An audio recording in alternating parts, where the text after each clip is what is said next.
Alright, welcome back. So now let's go in and start setting up our render for our cloth here. So I'm going to select our cloth and let's add this on a separate layer. Let's call this cloth. So now I'm just going to add a ground here. So let's go to create polygon primitives plane. And I'm going to scale this up until it's the size of our scene here. And what I want to do here is I want to create a spotlight that's just going to illuminate this from the top and create a little area of light just around where the title is.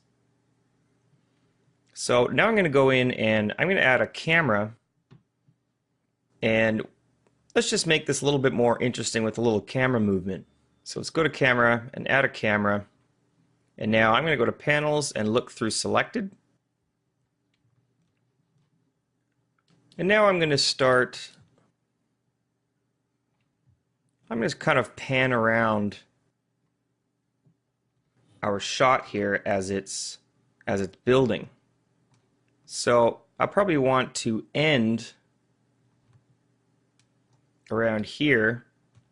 So why don't I go ahead and let's select our translate and rotates, and let's key selected right there. And say at the beginning of the animation, I'm just going to have a little bit of a swirl. Maybe 200. I'll extend this to 250. So let's key that and go back to this keyframe and delete that. Let's see here. Maybe I'll exaggerate this a little bit more. So it's almost like there's a tornado building up, and then we see it all coming together. Okay, something like that. So, okay. Now let's go in and let's apply a shader to our ground here. I'm going to right click on the ground and hold down, and let's go to assign new material.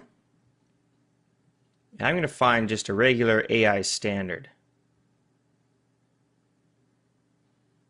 So I'm going to call this standard ground shader. And I'm going to bring this all the way down. I want it to pretty much be black. I only want to see the ground where the light's going to shine on. So for that I need to have a pretty low color here.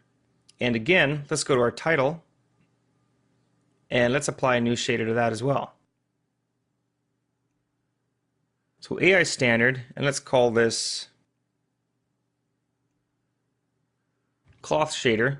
Now I'm going to choose one of the presets in our AI standard here. So let's go to preset, and I'm going to use a shiny plastic.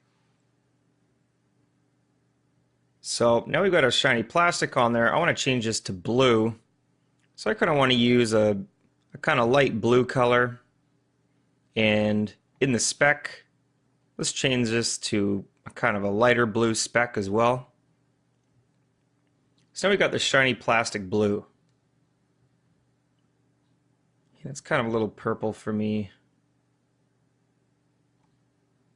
Okay, so there we go. So now let's go ahead and let's add a spotlight. Let's go to create, lights, spotlight.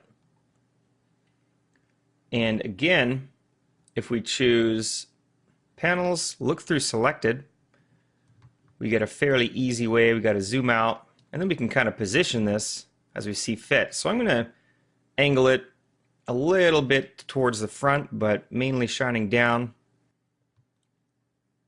And we can just increase the cone angle to about 100. And let's fade it off. So we just want to make sure to get the whole title in there. Okay, so let's go to our camera view. And if we select 7 on our keyboard, we can see what we're lighting here. So let's just go and take a test render here. So I'm going to go into the render options, and let's go to the Arnold Render tab. The only thing I'm going to turn off is volume indirect. We're not illuminating any volumes here. So I'm going to make sure to turn that off. And also, I want to make sure it's off in our ray depth here. So this should be pretty quick. Let's go into our Arnold render view, and let's take a render. And instantly I see that we didn't give any exposure to our Arnold light here. So now that we have the IPR going, let's go down and let's just start cranking up the exposure until we get something we like.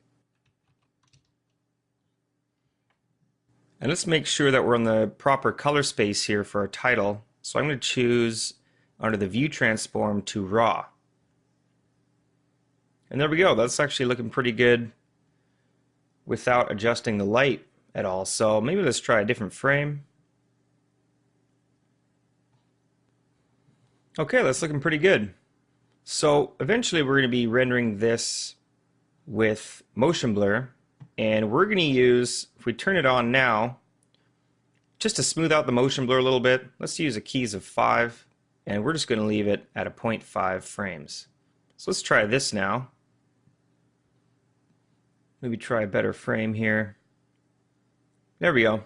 So you can see that we're illuminating just the center. We got a nice little drop off from our light here. And I'm liking the shader the way it looks. So now I just want to go in and let's increase the samples a little bit until we get something that we have a nice clean motion blur. So I'm going to increase the camera AA probably to, let's try something like 5. And also, I'm going to render this out at 720. So let's try this. Still a little bit low. I think we're going to need a couple of more samples on the diffuse and the glossy. So we'll just increase this by 1. Okay, so I'm liking how that's looking. So finally what I'm going to do is, I don't want to render the ground. I'm going to render that out separately later. So I'm going to go in and select the ground. Let's go to Attribute Editor. And let's go into the shader. And I'm going to go into the Matte tab, and I'm going to enable Matte. So now I'm just going to get my text here. All right, so let's set this off for a render.